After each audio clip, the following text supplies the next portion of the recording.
You know that feeling, right? You set a goal. You're pumped, motivated. You tell yourself, this time it's going to be different. And for the first few days, it is. You wake up early, you hit the gym, you open that book, you make that plan, you start that side hustle. But then something happens. The excitement fades. That initial fire? Gone. Suddenly, sleeping in feels better than progress. Netflix sounds more relaxing than discipline. And before you know it, you're back where you started. Frustrated, disappointed, wondering, why can't I just stick to it? If that sounds like your story, listen closely. Because by the end of this video, you won't just hope to stay consistent. You'll learn how to force yourself to do what needs to be done, even when you don't feel like it. And that, right there, is the game changer. Chapter 1. The Myth of Motivation. Let me tell you a story. There were two friends, Adam and John. Every January, like clockwork, both of them would write down their goals. Lose weight, save more, start something of their own. Adam went all in at the start. He bought fancy planners, filled his room with vision boards, followed all the motivational pages, and even downloaded those morning routine apps.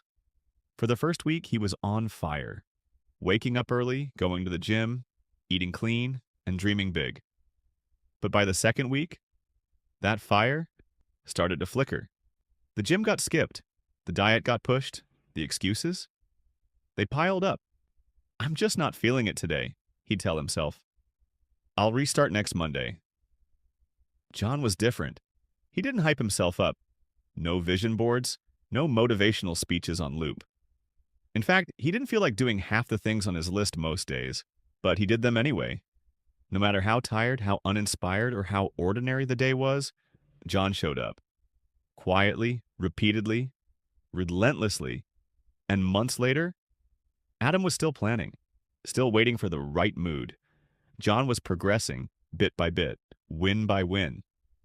Not because he was smarter or stronger, but because he understood one simple truth. Motivation is a myth. It's a fleeting emotion, a mood that fades the moment life gets uncomfortable. It's that friend who hypes you up when the sun's out, but disappears when it rains. Adam believed motivation was the fuel to success. John knew better. He trained discipline like a muscle, not by feeling ready, but by forcing himself when he wasn't, especially when he wasn't. Because discipline isn't born, it's built. It's waking up when the bed feels warm, showing up when no one's watching, doing the work when every part of you wants to quit. So ask yourself, are you waiting to feel like it? Or are you becoming the kind of person who does it anyway? Chapter 2. How to force yourself, the core shift. So how do you actually force yourself to do things you don't want to do? You start by flipping the switch in your brain from feeling-based action to identity-based action. Here's what that means.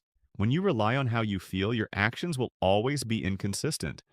But when your actions come from who you decide to be, things change. Ask yourself, what would the disciplined version of me do right now? Not the tired version, not the lazy version, not the I'll do it tomorrow version, the disciplined version. Would they skip the workout? Would they waste the evening scrolling? Would they keep making excuses? They'd get up, they'd show up, they'd get it done irregardless of how they feel. That's how you start forcing yourself. Chapter 3. The 5-second rule. Now let's get practical. One of the most powerful tools you can use is something called the 5-second rule, popularized by Mel Robbins. Here's how it works. The moment you feel hesitation, the moment your brain starts negotiating, you count down 5, 4, 3, 2, 1, and move. Get up, open the laptop, put on your shoes. Start the work. Why does this work? Because the brain loves comfort. The longer you wait, the more excuses it creates. But if you act before your mind can talk you out of it, you win. So next time you want to skip a habit or delay action, use the countdown. It sounds simple, but it's a small shift that rewires your response to resistance. Chapter 4. The Pain versus Pleasure Principle. Here's a hard truth. Humans are wired to avoid pain and chase pleasure. But that system is outdated. Because now the easiest option is usually the worst for you. Scrolling TikTok is easier than building your future. Eating junk is more pleasurable than eating clean. Sleeping in feels better right now than pushing yourself through a cold morning workout. But here's the trick. You have to flip the pain and pleasure equation in your mind. Every time you choose comfort, remind yourself, this easy path comes with hidden pain. The pain of regret, of low energy, of being stuck, of watching your potential rot. And every time you choose the hard path, remind yourself, this discomfort comes with lasting rewards. Chapter 5. Micro wins. You don't need to climb the whole staircase today. You just need to take one step. Discipline is built by stacking micro wins over and over. You force yourself to write one paragraph, to do one push-up, to study for just 10 minutes. And here's the crazy part. Once you start, you keep going. Because momentum creates motivation, not the other way around. Don't wait to feel inspired. Feel inspired because you acted. Force yourself to show up for just 5 minutes a day, and those 5 minutes will multiply. Chapter 6. Become your own coach, not your critic. Let's be real. Forcing yourself isn't easy. Some days you'll fall short, you'll mess up. But here's where most people lose. They beat themselves up so hard, they stop trying altogether. Don't do that. Instead of being your own worst critic, be your own coach. If your friend messed up, would you call them a failure? Or would you tell them, get back up? You've got this. Talk to yourself like that. Every time you slip, say, that was one moment. It doesn't define me. I'm still in the fight. Because you don't need to be perfect. You just need to be consistent. Chapter 7, the deathbed test, the final push. Now I want you to imagine something. You're on your deathbed, looking back at your life, your dreams, your potential. Ask yourself, did I do what I said I would? Did I live with discipline, or did I let comfort steal my future? Because in that moment, you won't care about how tired you were, or how hard it was, or how inconvenient it felt. You'll care about whether you lived fully or settled for less.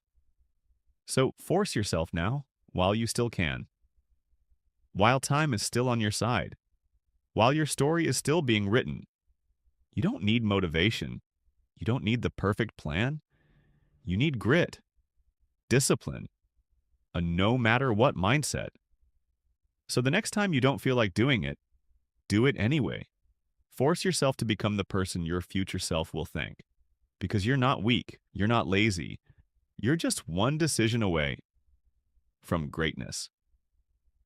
If this hit home and you're ready to build a version of yourself that doesn't quit, hit that subscribe button. And let's keep building your discipline, one video at a time. You've got this. Now go do what needs to be done.